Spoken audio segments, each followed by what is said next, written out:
नमस्कार दोस्तों, आज मैं आपको श्रावण सोमवार व्रत की कथा सुनाने जा रही हूँ। प्रेम से बोलिए भोलेनाथ की जय हो, पार्वती माता की जय हो।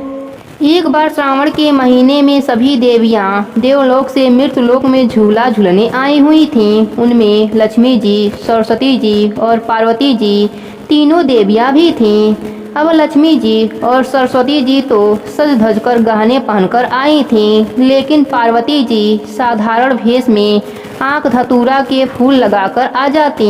लक्ष्मी जी को यह अच्छा नहीं लगता था। वह अभिमान से बोली, पार्वती जी आप गहने पहनकर क्यों नहीं आती हैं? हमें शर्म आती है। यह कहकर पार्वती जी का मजाक बनाती। एक दिन लक्ष्मी जी ने कहा, आपको शंकर भगवान गहने नहीं दे सकते हैं तो हमसे उधार ले लो। पार्वती जी पतिव्रता देवी थीं, उनको अच्छा नहीं लगा। फिर भी लक्ष्मी जी के कहने पर पार्वती जी ने कहा कि मैं भगवान से पूछकर कल बताऊंगी।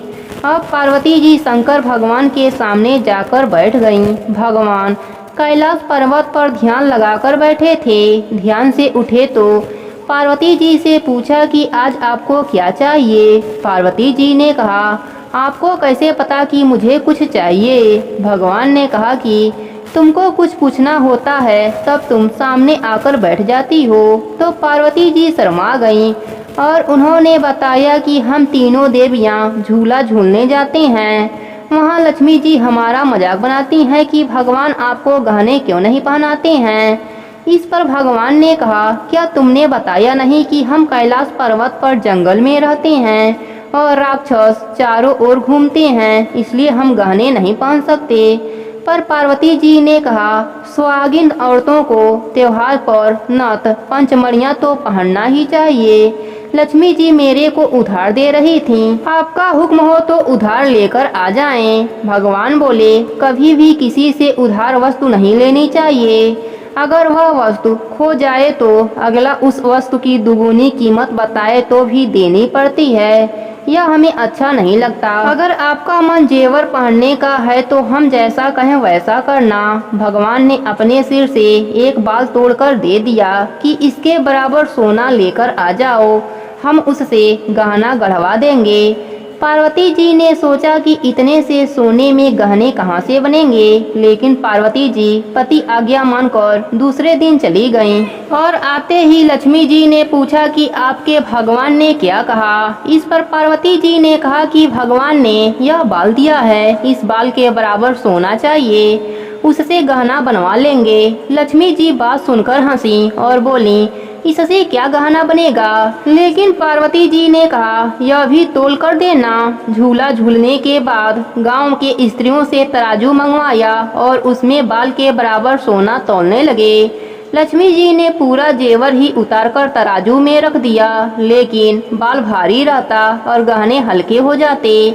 लक्ष्मी जी घबरा गईं कि अब क्या करें, पूरे जेवर भी बाल से हल्के हैं। अगर सोना नहीं दिया तो भगवान हमें श्राप दे देंगे। इधर लक्ष्मी जी, सरस्वती जी, पार्वती जी जब अपने लोक में नहीं पहुंची तो तीनों देवों ने आपस में बात करके खोजते खोजते वहां आ पहुंचे। वहां जैसे ही लक्ष्मी जी तराजू में बैठने लगी, विष्णु भगवान ने आकर आवाज लगाई कि देवी हमें छोड़कर शिव जी के पास जा रही हो, सोने के साथ तुम क्यों तौल रही हो? अब लक्ष्मी जी आवाज सुनते ही तीनों देवों की तरफ देखा और आंखों में आंसू आ गए और विष्णु भगवान के पांव पकड़ लिए कि भगवान हमें माफ कर दो, हमें घमंड हो गया था, इसलिए पार्वती जी का मजाक बनाया, अब इस पाप से हमें बचाओ। विष्णु भगवान बोले, जिसका मजाक किया उससे ही माफी मांगो। भगवान शिव जी और पार्वती माता दोनों से ही लक्ष्मी जी ने माफी मांगी और कहा कि इसका पश्चाताप कैसे होगा। इस पर भोलेनाथ बोले, आपने श्रावण के महीने में सोमवार के दिन मजाक उड़ाया है, अब श्रावण सोमवार का व्रत करो और इन्हीं आंख धतूरों से जिनकी मजाक बनाया था इनसे ही शिव गौरी की पूजा करो। अब लक्ष्मी जी सुबह जल्दी स्नान करके थाली में दूध, चीनी, रोली, मौली, चावल, हरा दूब, आंख, धतूरे का फूल, बेलपत्र, नारियल, दक्षिणा, चंदन, जनेऊ, सुपारी, घी का दीपक इत्यादि से भगवान विष्णु के साथ श्रावण सोमवार की विशेष पूजा आराधना की। भोलेनाथ को पंचामृत से अभिषेक किया व आंख धतूरे चढ़ाए और श्रावण के सोमवार व्रत भी किया। तब उनका दोष मिटा। हे भोलेनाथ, जैसे आपने लक्ष्मी जी का श्राप मिटाया वैसे ही सबका दुख दूर करना, सबको अन्य धन देना, सुख संपत्ति देना। प्रेम से बोलिए भोलेनाथ की जय हो, पार्वती माता की जय हो। एक गरीब ब्राह्मण था। वह रोजाना शंकर भगवान को जल चढ़ाता था। उसके पास कोई पात्र नहीं था, इसलिए वह रोजाना दोनों हाथों में और मुंह में पानी भरकर ले जाता और भोलेनाथ के शिवलिंग पर मुंह का पानी और हाथों के पानी से नहला देता था। उसी ब्राह्मण के सामने बहुत बड़ा साहूकार रहता था। वह भी रोजाना शिव जी की पूजा आराधना करता था। संयोग से दोनों एक ही समय जल चढ़ाते थे तो साहूकार ब्राह्मण को देखकर तिलमिला उठता था और बुरी नजर से देखता था और मन में सोचता था कि मैं तो चांदी के सिरंगी से पंचामृत लेकर चढ़ाता हूँ, शिव जी का अभिषेक करता हूँ और यह ब्राह्मण मेरी पूजन विधि को बिगाड़ देता है, भगवान को जूठा जल चढ़ाता है। साहूकार कई बार ब्राह्मण को समझाता था कि तुम मुंह में पानी मत लाया करो, मेरे सिरंगी से लेकर जल चढ़ा लिया करो, लेकिन ब्राह्मण तो अपनी धुन में रहता था और साहूकार की बातों पर ध्यान नहीं देता था। यह सब भगवान देखते व सुनते रहते थे। एक दिन भगवान ने सोचा दोनों की परीक्षा लेनी चाहिए कि किसकी भक्ति सच्ची है। एक दिन ब्राह्मण व साहूकार दोनों एक साथ घर से निकले। दोनों भगवान की पूजा करने जा रहे थे। भोलेनाथ ने आंधी तूफान चला दिया। अब ब्राह्मण तो तूफान से नहीं घबराया और आगे बढ़ गया और साहूकार जैसे ही आगे चला उसके थाली में रखी पूजन सामग्री सब उलट पुलट हो गई। आंख धतूरा, बेलपत्र, चंदन, रोली, मौली, चावल, फूलमाला सब तूफान से नीचे गिर गए। साहूकार तो घबरा गया। सोचा कि ऐसा तूफान आ रहा है, मैं आज मंदिर नहीं जाऊंगा और वापस घर जाने लगा। लेकिन पीछे से वापस देखा कि ब्राह्मण तो मंदिर जा रहा है, मैं भी हिम्मत करके जाता हूँ। साहूकार ने वापस से थाली लगाई और आगे बढ़ा। थोड़ी ही दूर पर एक सूखी नदी थी। भगवान ने सोचा यह दोनों तो एक परीक्षा में पास हो गए, अब दूसरी मुसीबत करनी चाहिए। तो भगवान ने उस सूखी नदी में बाढ़ चला दिए। अब पानी बहुत वेग से आ रहा था।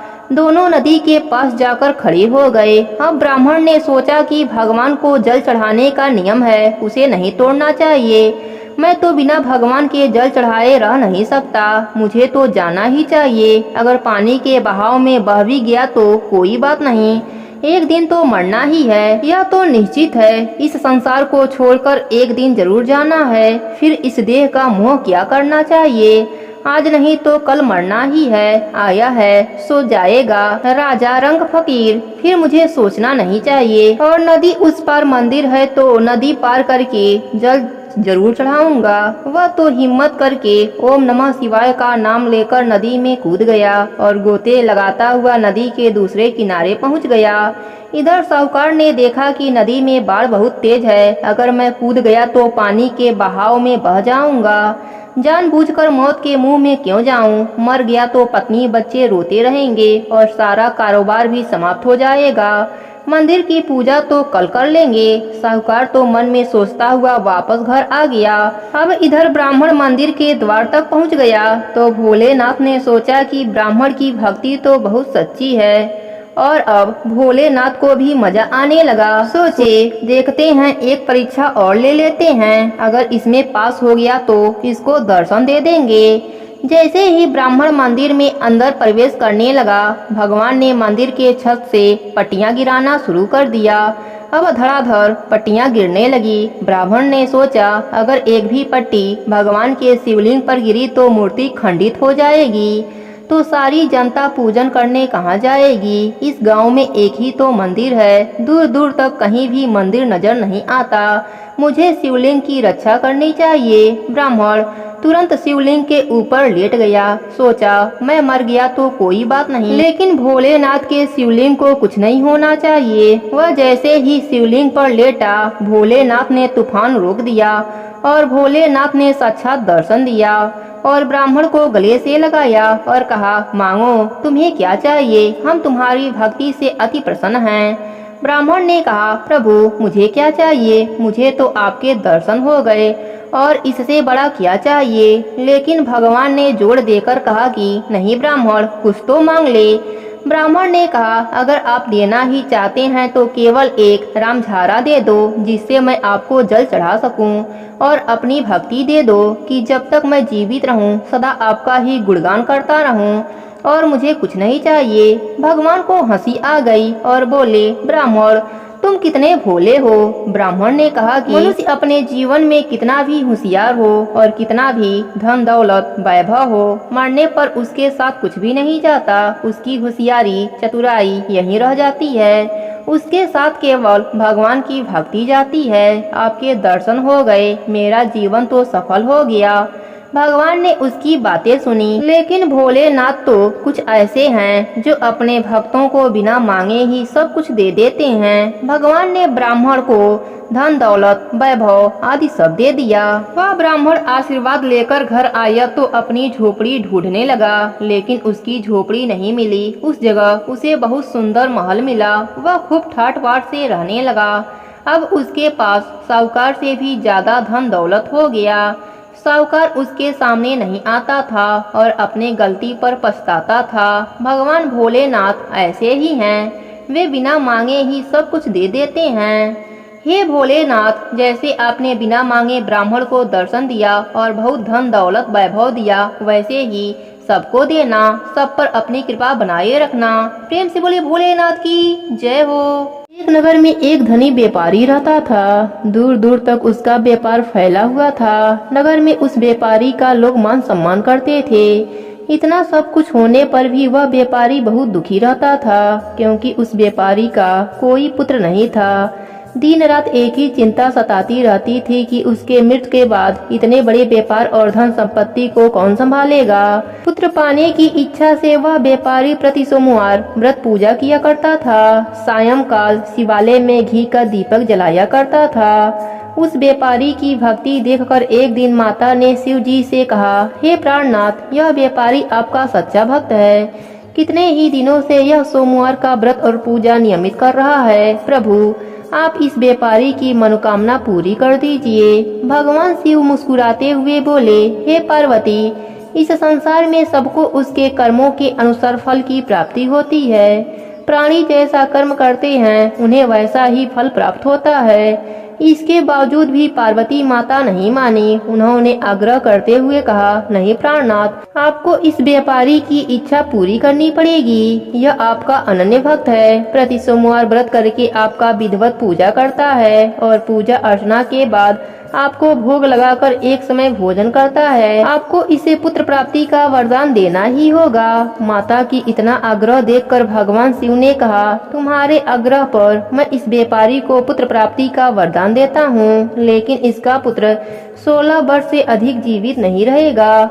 उसी रात भगवान शिव ने उस व्यापारी को सपने में दर्शन देकर उसे पुत्र का वरदान दिया और उसके पुत्र के 16 वर्ष तक जीवित रहने की बात भी बताई। भगवान के वरदान से व्यापारी को खुशी तो हुई, लेकिन पुत्र की अल्पायु की चिंता ने उस खुशी को नष्ट कर दिया। व्यापारी पहले की तरह सोमवार का व्रत करता रहा। कुछ समय के पश्चात उसके घर एक सुंदर पुत्र उत्पन्न हुआ। पुत्र के जन्म से व्यापारी के घर में खुशियां भर गई। बहुत धूमधाम से पुत्र जन्म का समारोह मनाया गया। व्यापारी को पुत्र जन्म की अधिक खुशी नहीं हुई, क्योंकि उसको अपने पुत्र की अल्पायु का रहस्य पता था। यह रहस्य घर में किसी को नहीं पता था। जब पुत्र 12 वर्ष का हुआ तो शिक्षा के लिए उसे वाराणसी भेजने का निश्चय किया।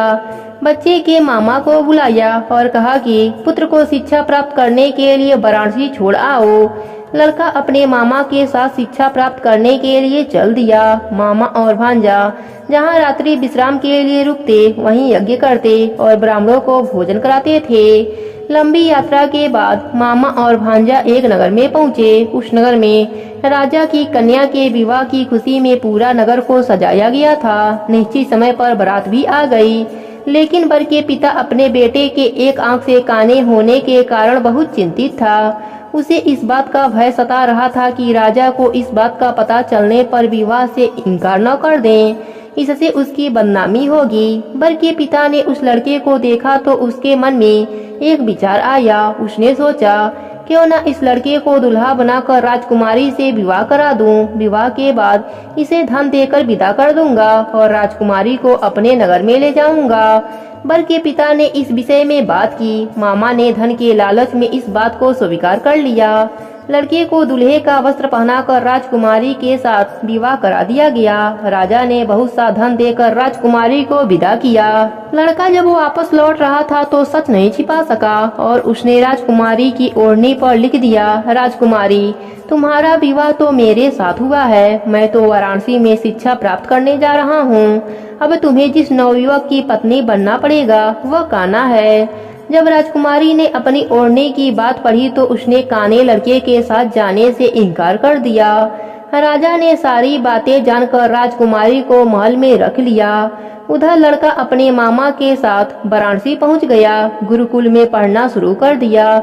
जब उसकी आयु 16 वर्ष की हुई तो उसने यज्ञ कराया, ब्राह्मणों को भोजन कराया और अन्य वस्त्र दान में दिया। रात में अपने शयन कक्ष में सो गया। शिव जी के वरदान के अनुसार शयन अवस्था में ही उसके प्राण पखेरु उड़ गए। सूर्य उदय पर मामा अपने भांजे को मृत्यु देखकर रोने पीटने लगा। आसपास के लोग भी एकत्र होकर दुख प्रकट करने लगे।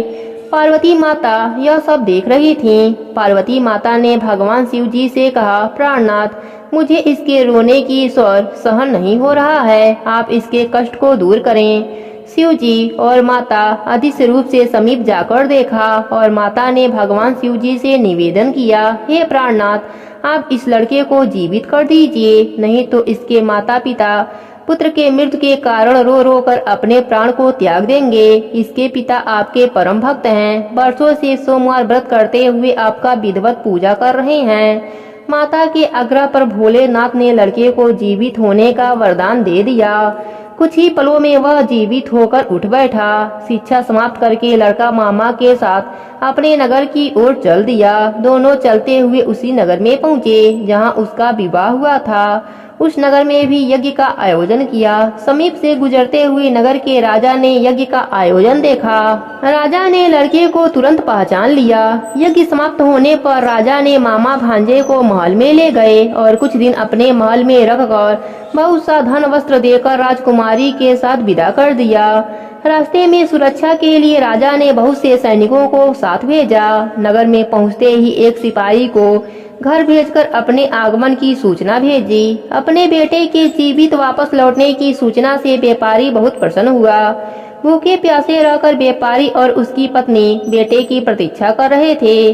उन्होंने प्रतिज्ञा कर रखी थी कि यदि उन्हें अपने बेटे के मृत्यु का समाचार मिला तो दोनों अपने प्राण त्याग देंगे। व्यापारी अपनी पत्नी और मित्रों के साथ नगर के द्वार पर पहुंचा। अपने बेटे के विवाह का समाचार सुनकर पुत्र वधू राजकुमारी को देखकर उसके खुशी का ठिकाना न रहा। उसी रात भगवान शिव ने व्यापारी के सपने में आकर कहा, हे श्रेष्ठी, मैंने तेरे सोमवार के व्रत करने और व्रत की कथा सुनने से प्रसन्न होकर तेरे पुत्र की लंबी आयु प्रदान की है। व्यापारी बहुत प्रसन्न हुआ और भोलेनाथ की जयकारा लगाने लगा। सोमवार का व्रत करने से व्यापारी के घर में खुशियाँ लौट आई।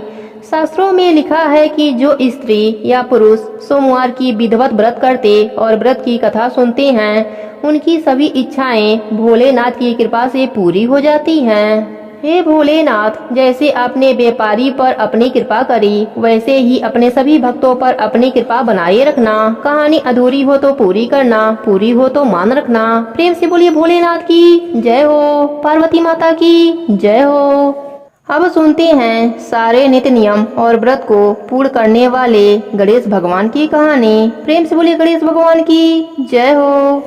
किसी गांव में एक सेठ सेठानी रहते थे। सेठ गणेश भगवान का बहुत बड़ा भक्त था और सदैव उनकी पूजा किया करता था। वह कोई भी काम करने से पहले गणेश भगवान को याद करना कभी नहीं भूलता था। एक बार गणेश भगवान रूप बदलकर सेठ के खेतों से गुजर रहे थे। गणेश भगवान को रास्ते में भूख लगी तो उसी सेठ के खेत से गेहूं के 12 दाने तोड़कर खा लिए। फिर उन्होंने सोचा, अरे मैं तो भूख से बेहाल होकर सेठ से बिना पूछे ही उसके खेतों से गेहूं के दाने खा लिए। यह तो चोरी हुई और इस पाप का दंड मुझे भोगना ही होगा।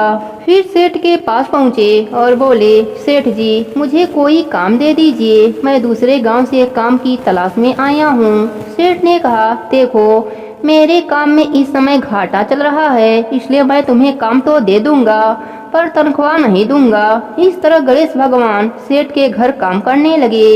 एक दिन सेठानी शौच से निवृत्त होकर अपने हाथ राखी से धो रही थी तो नौकर बने गणेश भगवान ने कहा, सेठानी जी जब तक हम अपने हाथों को मिट्टी से नहीं धो लेते तब तक वह स्वच्छ नहीं होते, इसलिए आप अपने हाथों को मिट्टी से धोया करिए। इस बात से सेठानी गुस्सा होकर नौकर की शिकायत सेठ जी से किया। सेठ जी ने कहा, गणेशा सही तो कह रहा है, जब तक हाथ मिट्टी से नहीं धो लेते तब तक हाथ स्वच्छ नहीं होते।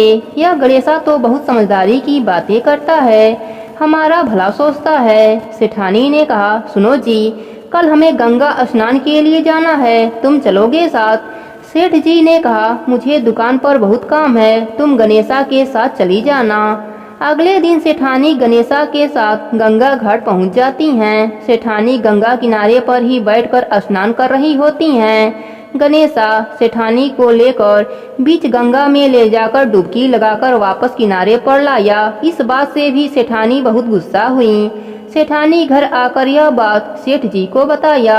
सेठ जी ने कहा, गणेशा तुमने ऐसा क्यों किया? गणेशा ने कहा, जब तक हम गंगा में डुबकी नहीं लगा लेते तब तक स्नान पूर्ण नहीं होता। सेठ जी प्रसन्न होकर बोले, यह गणेशा तो बहुत बुद्धिमानी की बातें करता है, हमारे बारे में कितना अच्छा सोचता है। एक दिन सेठ जी अपने घर पूजा का आयोजन किया और सेठानी को बुलाने के लिए गणेशा को बोले। गणेशा सेठानी को बुलाने गया तो देखता है सेठानी काला कपड़ा पहन रखी हैं। गणेशा कहता है, सेठानी जी आप पूजा में लाल रंग की साड़ी पहनो, पूजा में लाल रंग शुभ माना जाता है। सेठानी गुस्से से सेठ जी के पास गई और सारी बात बताई। तब सेठ जी ने कहा, गणेशा ठीक ही कह रहा है, पूजा पाठ में लाल रंग शुभ माना जाता है। फिर सेठानी लाल रंग की साड़ी पहनकर पूजा करवाती है। एक दिन सेठ सेठानी घर में गणेश पूजन का कार्यक्रम रखा। गणेश जी के मूर्ति के स्थान पर गणेशा बैठ जाता है। यह देखकर सेठ जी को गुस्सा आ जाता है। सेठ जी कहते हैं, गणेशा यह कहाँ की समझदारी है, मैं तो समझता था तुम बहुत समझदार हो, बड़ी बड़ी ज्ञान की बातें करते हो और खुद ही अज्ञानी बनकर उस स्थान पर बैठ गए हो जहाँ प्रभु के मूर्ति का स्थान है। फिर गणेशा अपने असली रूप में आ जाते हैं। सेठ सेठानी हाथ जोड़कर कहते हैं, प्रभु आप मेरे घर नौकर के रूप में, हमसे बहुत बड़ी गलती हो गई प्रभु, हम आपको पहचान नहीं पाए, हमें क्षमा कर दीजिए भगवान। गणेश भगवान ने कहा, तुम दोनों व्यर्थ ही परेशान हो रहे हो, मैं तो स्वयं तुम्हारे घर में नौकर बनकर आया था। मैंने तुम्हारे खेत से गेहूं के 12 दाने चुराकर खा लिए थे, इसलिए मैं उसका ऋण चुकाने तुम्हारे घर नौकर बनकर आया था। मेरा आशीर्वाद सदैव तुम पर बना रहेगा, तुम्हारे घर में धन वैभव की कमी कभी नहीं होगी। इतना कहकर गणेश भगवान अंतर ध्यान हो जाते हैं। हे गणेश जी महाराज, जैसे आपने सेठ सेठानी पर अपनी कृपा करी, वैसे ही अपने सभी भक्तों पर अपनी कृपा बनाए रखना। प्रेम से बोले गणेश भगवान की जय हो।